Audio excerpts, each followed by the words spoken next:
행함이 없는 믿음은 죽은 믿음이라고 야고보에서 말씀하고 있습니다. 믿음은 관념과 생각이 아닙니다. 믿음은 삶에 나타나는 것, 삶에 드러나는 것이 믿음입니다. 내가 주님을 사랑하는데 주님을 사랑하는 그 마음이 삶 가운데 현실로 나타나는 것이 믿음입니다. 우리가 자녀를 사랑하고 또 다른 사람을 사랑하면 나의 지갑을 열게 되고 나의 몸을 힘든 것을 하게 되는 겁니다. 믿음이라는 것은 구원의 은혜를 받은 것으로만 끝나는 것이 아닌 말씀이 내 안에 들어와서 그 말씀이 삶 가운데 나타나는 겁니다. 현실과 실체 속에 드러나는 것이 바로 믿음이고 행함으로 나타나는 겁니다. 오늘 본문에서 말씀은 주 안에서 너희의 믿음을 보여라, 행하라고 말씀하고 있습니다. 오늘 그 말씀이 저와 여러분에게 어떤 은혜를 주실지 기대함으로 감사함으로 하나님의 말씀을 같이 나누도록 하겠습니다. 첫 번째, 주 안에서 행하라. 그리스도가 나의 주인임을 알라고 말씀하고 있습니다. 6절 같이 읽겠습니다. 시작. 그러므로 너희가 그리스도 예수를 주로 받았으니 그 안에서 행하되. 주 안에서 행하기 위해서는 먼저 그리스도가 누구인가를 알아라는 겁니다. 그리스도가.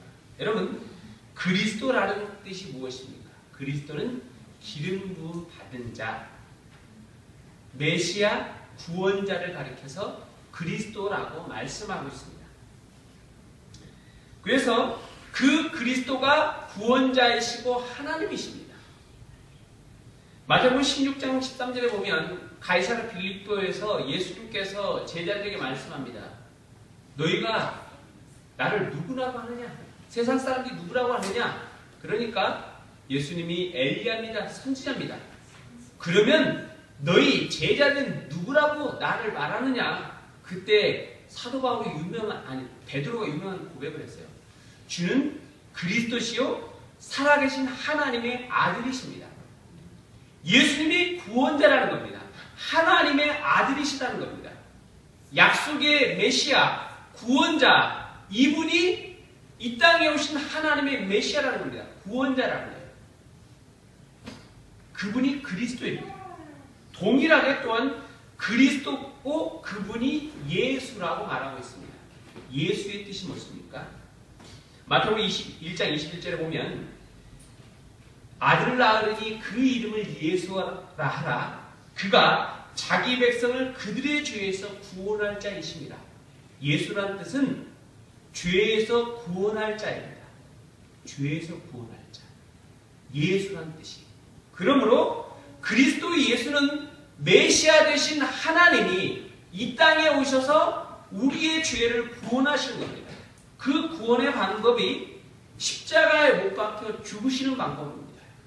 피 흘려 죽으셔서 죄 없는 하나님이 인간의 죄 대신에 나 대신에 죽으신 겁니다. 그래서 죄를 씻어주시고 용서하시는 겁니다.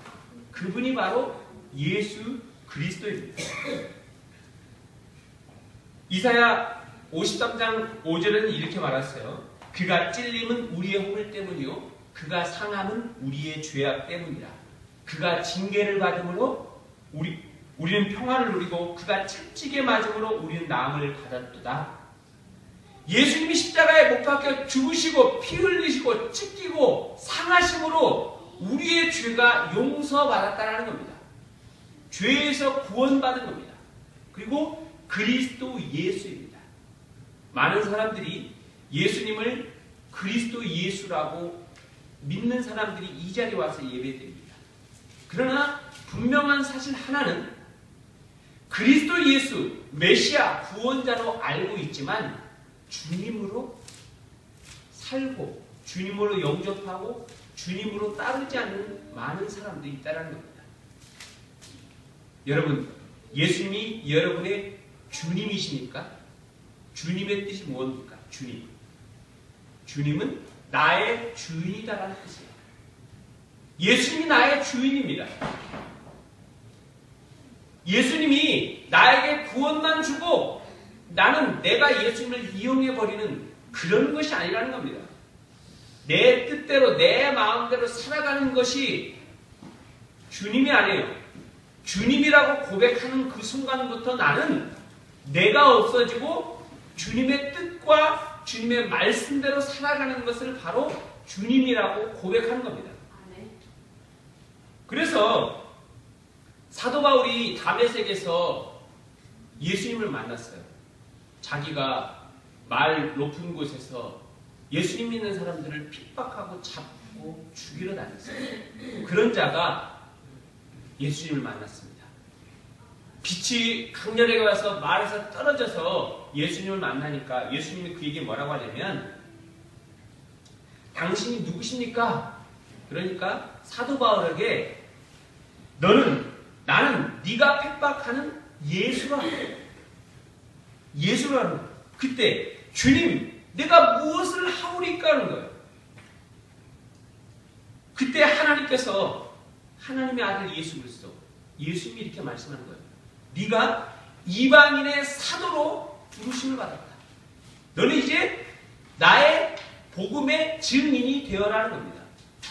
지금까지는 내가 원하는 대로 살았습니다. 말 위에서 사람들을 가두고 내 명성을 높이는 데 썼지만 이제는 주님이 말씀하니까 내가 말의 높은 위치에서 내려와서 세상의 지식과 그것들을 나를 높이는 데 쓰는 게 아닌 주님의 복음을 위해서 전하는 데 나를 쓴 것입니다. 내가 주의 뜻을 따라가는 것입니다. 이게 바로 주님으로 주님을 영접하고 모시는 겁니다. 여러분 그렇게 주님을 모십니까? 바울은 그의 이름이 예수님을 모시기 전에 주님으로 모시기 전에 큰 자였어요. 내가 대장이다. 사울이었어요. 그러나 주님을 영접하고 난 다음에 그의 이름이 바뀌어졌어요. 바울, 작은 자. 내가 큰 자가 아니라 주님이 큰 자이고 나는 작은 자예요. 주님이 인도하시는 대로 그 뜻을 따라가는 겁니다. 그래서 여러분들은 주님을 쫓아가는 자예요. 주님의 말씀대로 따라가는 자입니다. 내가 앞서는 것이 아니에요. 불기둥과 구름기둥이 먼저 가는 거지 내가 가고 주님 나를 지켜주세요가 아닙니다. 주님이 가는 대로 내가 따라가는 것입니다. 이것이 그리스도 예수를 주님으로 나의 주인으로 모시는 길입니다. 로버트 머머가 쓴 내 마음의 그리스도의 집이라는 유명한 소책자가 있습니다. 거기 보면 하나님은 손으로 지은 어떤 성전에 거하지 않고 성령의 부르심을 입은 한 생명, 우리 인간의 마음에 거하기를 원하신다라는 책의 내용입니다. 그 내용에 보면 주님이 여러 가지 이제 마음의 표현을 하고 있는데 첫 번째로 주님이 찾아오세요. 그래서 그 한 사람에게 서재에 그 사람이 알고 있는 그 집의 서재에 찾아갑니다. 그러니까 흩어져 있는 수많은 책들 정리되지 않는 그 상태에서 주님께 말씀드립니다. 아 주님 이 방이 깨끗하게 정리될 필요가 있습니다. 주님 잘 안 됩니다. 도와주세요. 그러니까 내가 기꺼이 너를 도와주지. 그러면서 우선 네가 잊고 보는 것 중에 유익하지 않고 깨끗하지 못한 것은 모두 다 전부 내다 버려라는 겁니다. 성경을 그 가운데 꽂아서 하나님의 말씀을 가득 채우고 말씀을 공부하고 묵상하며 언제든지 마음의 방에 나의 즉각적인 임재가 가능하도록 준비하라 말씀합니다. 두 번째는 주방으로 예수님을 모시고 갑니다.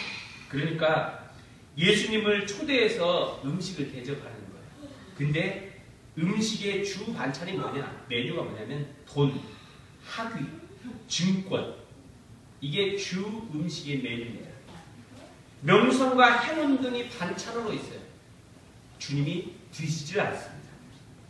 정성껏 준비한 음식을 예수님 먹지 않는 겁니다. 드시지 않는 거예요. 만일 네가 진정으로 너를 만족시켜줄 음식을 원한다면 하늘에 계신 아버지의 뜻을 행하라.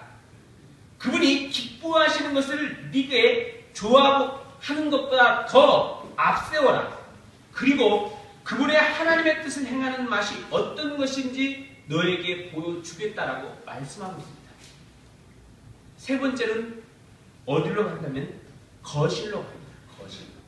거실은 친근하고 안락하고 은밀하고 조용한 곳입니다. 대화의 교제가 용이한 곳에 그곳에서 거실에서 주님과 함께 대화를 나눕니다. 근데 차츰차츰 일에 시달리다 보니 시간에 쫓기다 보니 피곤하다 보니 점점점 주님과의 대화가 짧아지기 시작합니다. 어느 순간 말문이 막혀버립니다. 예수님과 대화의 경건의 시간이 점점점 밀려나가게 되었습니다. 어느 날 그분께 주님께 용서를 배웠더니 주님은 이렇게 오셔서 용서를 해주셨습니다. 그리스도 혼자 거실에서 기다리게 하지 말라. 내가 너를 기다리고 있노라. 일곱 번째는 벽장으로 데려갑니다. 벽장에는 옛 생활에 온갖 찌꺼기들이 있습니다. 그래서 보여주고 싶지 않고 열쇠로 잠궈놨습니다. 주님은 그 더러운 것들이 그곳에 더러운 것들이 있다라고 했습니다. 이건 너무하잖아. 주님 앞에 드리지 말아야겠다는 겁니다. 나의 더럽고 추악하고 깨끗하지 못한 것들은 잠궈놔야지. 그런데 내가 주님을 사랑하게 되었을 때 나의 가장 더러운 그곳의 벽장의 열쇠를 주님 앞에 드리게 되었다는 것입니다. 주님, 그것을 깨끗하게 청소해 주십시오. 제게는 그럴 만한 힘이 없습니다. 고백과 함께 예수님은 그곳에 더러운 모든 것들을 던져 주셨다는 것입니다. 그리고 마지막으로 여덟 번째를 명의를 이전합니다. 이것은 내 집이 아니다. 내가 주인이었던 그 마음을 주님에게 나의 명의를 이전시켜서 예수 그리스도의 이름으로 이전하고 그 집의 명패를 그리스도의 이름으로 달아드립니다. 저는 단지 심부름과 친구로서 당신 곁에 있겠습니다. 그때 그분이 나의 삶을 받으셨고 평안으로 인도해 주셨다는 사실입니다. 저와 여러분의 주인이, 참된 주인이 예수 그리스도의 있음을 고백할 수 있기를 바랍니다. 두 번째, 주 아래 생활하 믿음 안에서 굳게 서는 것입니다. 7절 같이 읽겠습니다. 시작. 그 안에 뿌리를 박으며 세움을 받아 교훈을 받은 대로 믿음에 굳게 서서 감사함을 넘치게 하라. 아멘. 자, 그 안에 뿌리를 박아 그랬습니다. 누구 안에? 예수님 안에 뿌리를 박는 겁니다. 내 안에 뿌리가 예수님 안에 박는 것이에요. 뿌리를 박으면 영양분을 받아들일 수 있습니다. 여러분의 영양분이 나의 지갑이 두가다해서 이게 영양분이 아니라는 겁니다. 남자들은 지갑이 두둑해야 목에 힘을 주고 다니지 않습니까? 그게 아닙니다. 여러분, 여성들도 마찬가지 않습니까? 아니면 주위 사람들한테 사랑을 많이 받고 인정을 많이 받는 게 여러분들을 영양분을 공급하는 것입니까? 주님은 네가 주님 안에 뿌리 박을 때 주님이 영양분을 공급해 주시겠다라고 말씀하고 있습니다. 또한 박으며 세움을 받아 그러는 겁니다. 반석이신 그리스도 앞에 우리가 그 집을 지어야 한다는 겁니다. 반석이신 그리스도 앞에 집을 세운다. 영어로 build. 집을 주님의 반석이신 그리스도 앞에 세워야 하는 거예요. 다른 것, 허물어지는 모래처럼 힘없는 진흙 위에 우리의 것들을 쌓으면 안 되는 겁니다. 파도가 치고 바람이 불고 비가 홍수처럼 내릴 때 그것들은 무너져 내립니다. 반석이신 그리스도 앞에 우리의 것들을 쌓을 때 그것들은 허물어지지 않습니다. 미동하지 않는다라는 것입니다.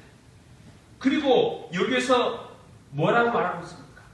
믿음에 굳게 서서 겁니다. 믿음에 굳게 서서. 여러분, 믿음 안에 있으라는 겁니다. 믿음 안에. 우리가 무엇으로 살고 있습니까? 믿음으로 사는 것입니다. 아멘. 로마서 1장 17절 복음에는 하나님의 의가 나타나서 믿음에 이르게 하나니 오직 의는 믿음으로 말미암아 살리라 함과 같으니라. 오늘 우리는 믿음으로 사는 것입니다. 다른 것으로 사는 것이 아니에요. 믿음으로 살게 되는 겁니다. 믿음이 없어 하나님의 약속을 의심하지 않고 믿음으로 견고하여 여겨서 하나님께 영광을 돌리라. 믿음으로 견고해지고 단단해지는 것입니다. 다른 것이 아니에요. 믿음이 우리를 굳건하게 하는 겁니다. 믿음으로 말미암아 담대함과 확신을 가지고 하는 거예요. 여러분의 찍힌 도장과 문서와 사인이 여러분에게 확신을 주고 땅 문서가 여러분을 확신을 주는 게 아니라는 겁니다. 믿음이 여러분을 담대함과 확신으로 이끌어 주십니다. 히브리서 11장에 보면 많은 믿음의 선진들이 어떻게 했습니까? 믿음의 선진들이 믿음으로 나라들을 이기기도 했다고 했어요. 믿음으로 의를 행하기도 하고 약속을 받기도 했다고 했어요. 믿음으로 사자들의 이름을 막기도 했다고 했어요. 믿음으로 불의의 세력들을 멸하기도 했다고 했어요. 믿음으로 칼날을 피하고 연약한 가운데 강하게 되고 전쟁에 용감하게 되어 이방 사람들의 진을 물리치게 됐다는 겁니다. 여러분, 우리의 힘과 능력이 칼과 총이 우리의 가지고 있는 것이 능력이 아니라고 했습니다. 우리의 가진 능력은 오직 십자가에 못 박혀 주신 그리스도를 통해서 주신 그 믿음임을 깨닫기를 소원합니다. 그러면 그 믿음이 어떻게 굳건해질 수 있습니까? 믿음도 굳건해진다는 겁니다. 어떤 사람은 그 믿음이 허물허물하고 어떤 사람은 믿음이 굳건해져 간다는 겁니다. 믿음이 어떻게 굳건해집니까? 믿음을 여기서는 강하게 하라고 했어요. 강하게. 믿음을 단단하게 하라는 겁니다. strength. 단단하게. 어떻게 단단해지는 겁니까? 믿음은 시험과 연단을 통해서 단단해지는 것입니다. 야고보서 1장 2절 내 형제들아 여러 가지 시험을 만나거든 온전히 기쁘게 여기라. 이는 너희 믿음의 시련이 인내를 만들어낸 줄 내가 알미라. 인내를 온전히 이루라. 이는 너희로 온전하고 구비하여 조금도 부족함이 없게 하려 하십니다. 여러분이 믿음을 통해 시련과 인내가 믿음으로 견고해진다는 사실을 깨닫기를 바랍니다. 믿음은 시련을 통해서 굳건해지는 것입니다. 그것을 이기십시오. 어떤 사람은 믿음이 있는데 나 싫어. 내려놓을 거야. 그 자리에서 도망간 자는 믿음이 굳건해질 수 없습니다. 나 포기하고 갈 거야. 아닙니다. 믿음이 연약해지는 겁니다. 그러나 여러분 힘들더라도 여러분 전진하지 않을지라도 여러분이 그 자리에 서 있는 것만으로도 여러분의 자리를 지키는 것만으로도 여러분의 믿음은 굳건해질 수 있다는 사실을 알길 바랍니다. 우리가 이 자리를 지키면 여러분의 자리를 지키는 것만으로도 여러분의 믿음은 굳건해지는 것입니다. 그리고 욥기 23장 8절에는 이렇게 말하고 있어요. 내가 앞으로 가도 그가 아니 계시고 뒤로 가도 보이지 아니하며 왼쪽에서 일하시나 내가 만날 수 없고 오른쪽으로 돌이키나 배울 수 없구나. 그러나 내가 가는 길을 그가 아시나니 그가 나를 단련하신 후에는 내가 순금같이 되어 나오리라. 여러분의 그 길을 묵묵히 걸어가게 될 때, 여러분의 길을 지킬 때 여러분을 순금같이 단련하여 주께서 쓰실 줄 믿습니다. 그러므로 여러분 우리 이 시험이 이 믿음의 시험이 뭐합니까? 불로 연달아에 없어질 금보다 귀하다고 했습니다. 여러분의 믿음이 금보다 더 귀한 거예요. 불로 연단한 금, 순금이 얼마나 비쌉니까? 그렇지 않습니까? 요즘에 돌잔치 가서 누가 금합니까? 예전에는 쌌으니까 금으로 하죠. 요즘은 지폐로 합니다. 그냥 신사임당 2장 많이 그렇죠? 예전에는 금이 싸니까 금반지 같지 않았어요. 그러나 지금 하죠. 금보다 금. 어떤 사람은 금이 너무 귀해서 은행에 맡겨서 골드바를 구입합니다. 그러나 믿음이 뭐랍니까? 불로 연단한 금보다 귀하다는 겁니다. 여러분의 믿음이 굳건해지면 금보다 귀한 그 믿음, 하나님께서 귀하게 보내신 그 믿음이라고 말씀하고 있습니다. 이것을 믿기를 바랍니다. 아멘. 그러므로 저와 여러분 가운데 이 믿음이 굳건하게지면 어떻게 됩니까? 승리할 수 있다는 겁니다. 승리하게 되는 거예요. 야곱이 처음에 어떻게 했습니까? 태생부터 얘는 싹수가 노란입니다. 어떻게 합니까? 형을 이겨보자. 형보다 빨리 날라고 하는데 뒷다리 잡고 나서 늦었어요. 야곱이 왜? 뒷다리 잡은 자예요. 잡은 자예요. 그러나 그가 평생에 어떻게 합니까? 형 것도 모자라서 자기 것도 모자라 형을 그걸 빼앗습니다. 장자의 축복을. 그리고 청년 때는 어떻게 합니까? 자기 사랑하는 부인 라헬 하나 예쁜 여자 한번 얻어보려고 20년을 외삼촌 집에 가서 거의 종처럼 일합니다. 어떻게 보면 가장 미련한 인물 중에 하나가 야곱입니다. 그러나 하나님은 더 심각한, 더 괴팍한 외삼촌을 들여서 야곱을 연단시킵니다. 계속 연단시켜요. 그리고 나중에는 어떻게 합니까? 야곱이 그가 약복나루에서 나중에 그가 형 에서를 만나는 거 두려움에 떨었어요. 그가 천사와 씨름합니다. 천사와 씨름할 때 하나님이 어떻게 합니까? 야곱의 허벅지를 쳐버립니다. 절름발이가 된 겁니다. 그리고 난 다음에 야곱에게 이름을 줬어요. 야곱이 승리했어요. 네가 하나님과 겨루어 이겼다. 이스라엘이라니라. 여러분, 하나님이 졌겠습니까? 상식적으로? 부모가, 아빠가 아들하고 씨름하는데 아빠가 져줍니다. 그렇게 허약한 아빠가 어디 있습니까? 세상에. 사랑하기 때문에 져준 겁니다. 야곱이 네가 하나님만 붙는다면, 네가 믿음으로 굳게 서서 주님만 붙잡는다면 내가 너를 승리하는 자로, 이스라엘로 붙들어주겠다. 네가 승리하는 자로 만들어주겠다라고 말씀한다는 겁니다. 여러분, 이제 야곱은 야곱이 아니에요. 이스라엘, 하나님과 겨루어 이긴 자, 승리한 자입니다. 저와 여러분이 믿음으로 굳게 선다면 이 세상의 어떤 것으로 믿음으로 승리하는 자, 하나님이 함께 하시는 자, 믿음으로 승리하는 그 영광을, 그 은총을 받게 될 줄 믿습니다. 세 번째, 주 안에서 행하라는 감사가 넘치도록 하라입니다. 자, 7절 다시 한 번만 읽어봐요. 시작. 그 안에 뿌리를 박으며 세움을 받아 교훈을 받은 대로 믿음에 굳게 서서 감사함을 넘치게 하라. 아멘. 자, 감사함을 넘치게 하라입니다. 감사의 기원이 무엇입니까? 우리 믿는 자의 감사의 기원이 뭐예요? 많은 믿는 자가 아무것도 없어요. 믿는다고 해서 주님이 로또를 하나씩 내려주는 게 아니에요. 로또를 하나씩만 내려준다면 이 세상에 안 믿는 사람 없을 겁니다. 그러나 그렇지 않아요.